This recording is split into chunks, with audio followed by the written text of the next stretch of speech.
बच्चों, पिछले लेक्चर में हमने मेंडल के द्वारा प्रयोग के लिए चुने गए 7 लक्षणों के बारे में पढ़ लिया था।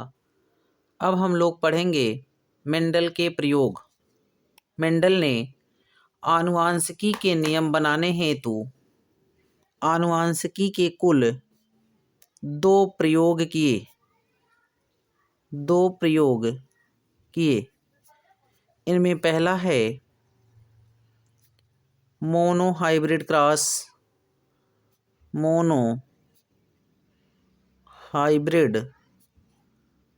क्रॉस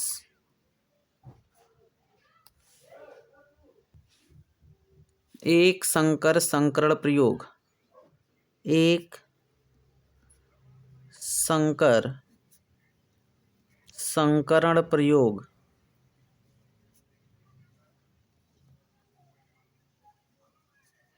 और दूसरा है डाई हाइब्रिड क्रॉस।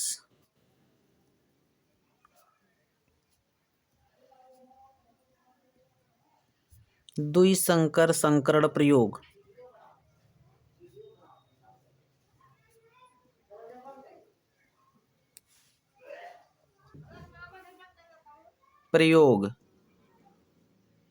सबसे पहले हम लोग पढ़ेंगे मेंडल का एक संकर संकरण प्रयोग। एक संकर, जैसा कि हम लोगों ने पिछले लेक्चर में देखा कि मेंडल ने अपने आनुवांशिक प्रयोग के लिए कुल 7 जोड़े विपर्यासी लक्षणों का चयन किया। तो एक संकर संकरण प्रयोग में मेंडल ने पादप के एक लक्षण के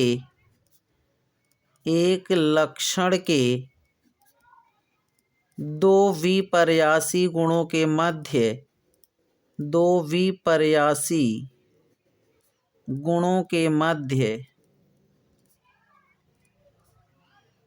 संकरण करवाया।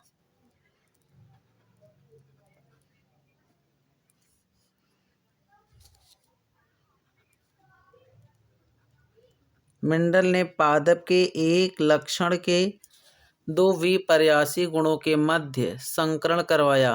मेंडल ने पादप का एक लक्षण पादप की लंबाई को लिया। पादप की लंबाई पादप का एक लक्षण है और पादप के पास अपने लंबाई वाले गुण को प्रदर्शित करने के लिए 2 विकल्प मौजूद हैं। एक है पादप का लंबापन और एक है पादप का बौनापन। लंबापन और बौनापन दोनों पादप की लंबाई को प्रदर्शित करते हैं।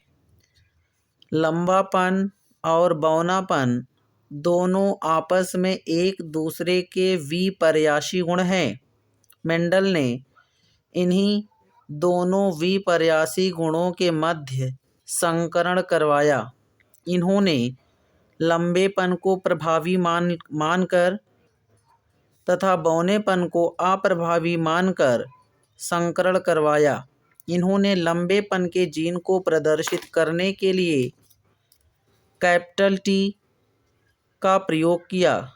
कैपिटल टी फॉर लंबा।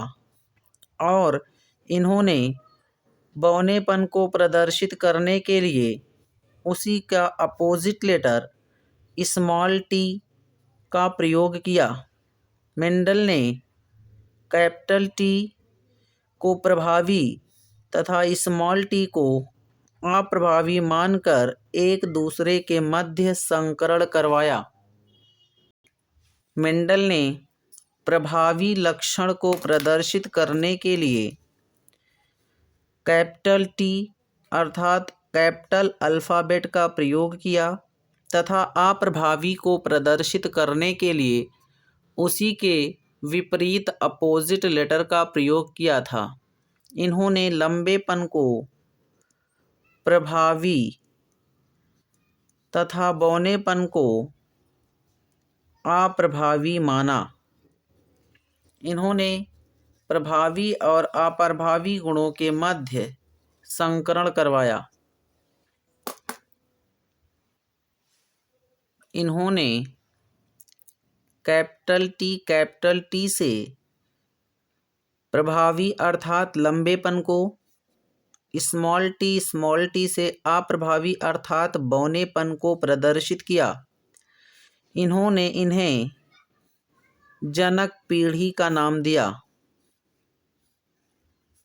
इसे इन्होंने पेराइटल जनरेशन अर्थात जनक पीढ़ी का नाम दिया।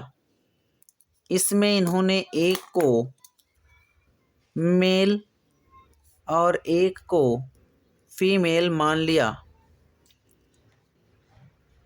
ये दोनों कारक युग्म बनाने से पहले युग्मकों में आधे आधे चले जाते हैं।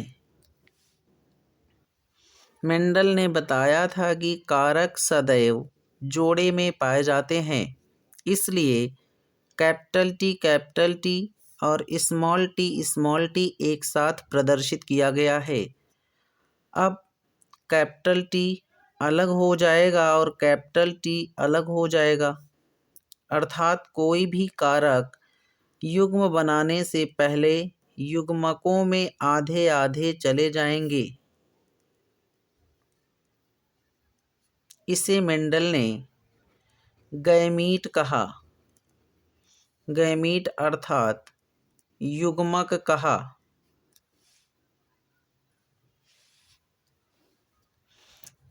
मान लीजिए इसका संकरण इसके साथ, तो आ गया result capital T small T. इसका संकरण इसके साथ कैपिटल टी स्मॉल टी। इसका संकरण इसके साथ कैपिटल टी स्मॉल टी और इसका संकरण इसके साथ capital T small T. Mendel ने इसे F1 जनरेशन का नाम दिया। मेंडल ने F1 जनरेशन की संततियों का अध्ययन किया तो पाया कि F1 जनरेशन की संततियों में सभी की सभी संततियां लंबी पैदा हुईं, परंतु यह बात मेंडल को समझ में नहीं आई कि संकरण तो दो विपर्यासी गुणों के मध्य लंबेपन और बौनेपन के मध्य हुआ था, तो F1 जनरेशन में केवल लंबे के ही लक्षण दिखाई दिए, बौनेपन का कोई भी लक्षण दिखाई नहीं दिया। क्यों? अतः मेंडल ने F1 जनरेशन की संततियों में स्वपरागण होने दिया। स्वपरागण होने दिया। मेंडल ने F1 जनरेशन में देखा कि संकरण में दो विपरीत गुण वाले पौधे एक साथ लिए गए थे, परंतु इनमें से केवल एक का गुण दिखाई दिया, दूसरे का नहीं। ऐसा क्यों हुआ? इसको जानने के लिए मेंडल ने F1 जनरेशन की संततियों में स्वपरागण होने दिया। F1 जनरेशन की संततियां capital T small T, capital T small T. अब मेंडल ने इन्हें पेराइटल जनरेशन अर्थात जनक पीढ़ी कहा। अब कारक युग्म बनाने से पहले युग्मकों में आधे आधे बंट जाते हैं। कैपिटल टी अलग हो गया, स्मॉल टी अलग हो गया, फिर कैपिटल टी अलग हो गया, स्मॉल टी अलग हो गया। मेंडल ने फिर इसे गैमीट का नाम दिया, अर्थात युग्मक कहा। अब मान लीजिए इसका संकरण इसके साथ, तो रिजल्ट कैपिटल टी, इसका संकरण इसके साथ, तो result capital T small T, इसका संकरण इसके साथ कैपिटल टी स्मॉल टी तथा इसका संकरण इसके साथ स्मॉल टी। मेंडल ने इसे F2 जनरेशन कहा।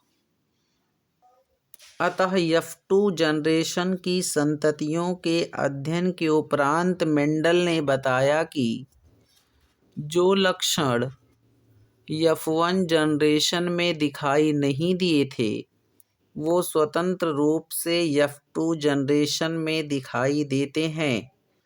और मेंडल ने बताया कि जो कारक F1 जनरेशन में अपने गुणों को प्रदर्शित नहीं कर सका, उसके गुण F1 जनरेशन में नष्ट नहीं हुए, बल्कि F1 पीढ़ी में सुषुप्तावस्था में पड़े रहे और F2 जनरेशन आने पर वे स्वतंत्र रूप से अपने अपने गुणों को प्रदर्शित करते हैं। यही मेंडल के आनुवांशिकी का पहला प्रयोग एक संकर संकरण प्रयोग है। मेंडल ने द्विसंकर संकरण प्रयोग में पादप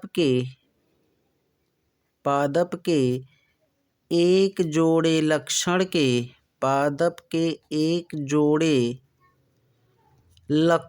के विपर्यासी गुणों के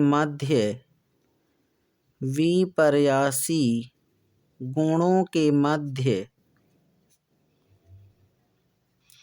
संकरण करवाया, जिसमें इन्होंने पादप के एक जोड़े लक्षण का चयन किया। ये लक्षण बीज का आकार तथा बीज का रंग है। इन्होंने देखा कि बीज के आकार में दो विपर्यासी लक्षण, एक है गोल तथा दूसरा है झुर्रीदार,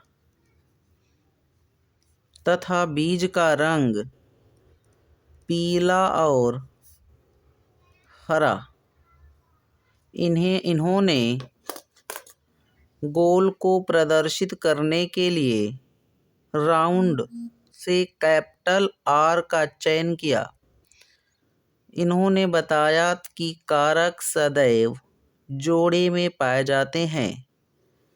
मेंडल ने गोल को प्रभावी तथा झुर्रीदार को अप्रभावी माना, इसलिए झुर्रीदार को प्रदर्शित करने के लिए स्मॉल r का प्रयोग किया तथा इन्होंने बीज के रंग में पीला को प्रभावी तथा हरे को अप्रभावी माना, तो पीले को प्रदर्शित करने के लिए कैपिटल Y का प्रयोग किया तथा हरे को प्रदर्शित करने के लिए स्मॉल y को लिया।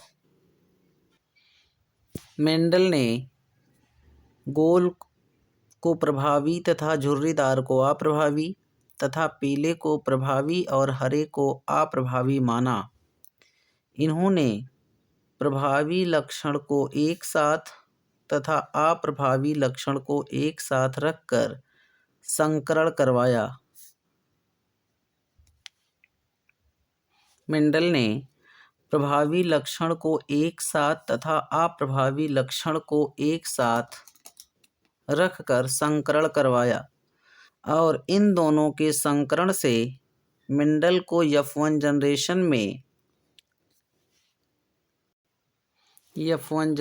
में गोल पीली संततियाँ प्राप्त हुईं। कैपिटल आर स्मॉल आर पर प्रभावी है जिसके कारण संतति हो गई गोल। कैपिटल वाई प्रभावी है स्मॉल वाई पर जिसके कारण संतति का रंग हो गया पीला। तो F1 जनरेशन में मेंडल को केवल गोल पीली संततियाँ प्राप्त हुई। तो मेंडल ने F1 जनरेशन की संततियों में पुनः होने दिया स्वपरागण, जिससे मेंडल को कुल 4 प्रकार के युग्मक प्राप्त हुए।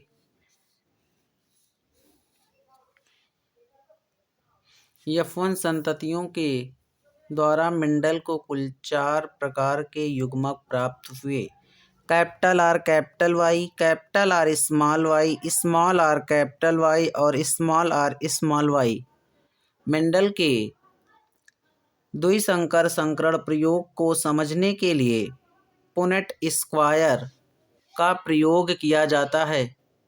मेंडल के डाई हाइब्रिड क्रॉस को समझने के लिए पुनेट स्क्वायर का प्रयोग किया जाता है, जिसमें 4 कॉलम क्षैतिज और 4 कॉलम ऊर्ध्वाधर होते हैं। इनमें से प्रत्येक कॉलम में प्राप्त युग्मकों को व्यवस्थित कर लिया जाता है। Capital R capital Y capital Y, capital R capital Y small Y, capital R capital Y small Y, capital R capital Y small Y. इसी प्रकार से प्रत्येक युग्मक आपस में संयुग्मन करेंगे। यह मेंडल के पुनेट स्क्वायर का परिणाम है। मेंडल के डाई हाइब्रिड क्रॉस में मेंडल ने इन्हें F2 जनरेशन का नाम दिया। F2 जनरेशन में आइए अब देखते हैं कि इनका जीनोटाइप और फेनोटाइप रेशियो क्या होता है। पहले देखेंगे इनका फेनोटाइप रेशियो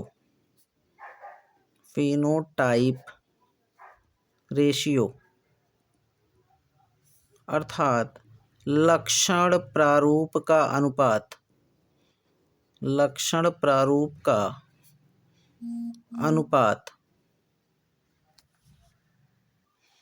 कैपिटल आर के कारण गोल तथा कैपिटल वाई के कारण पीला, क्योंकि यहाँ पर दोनों समयुग्मजीय अवस्था में हैं तथा कैपिटल स्मॉल पर सदैव प्रभावी होता है।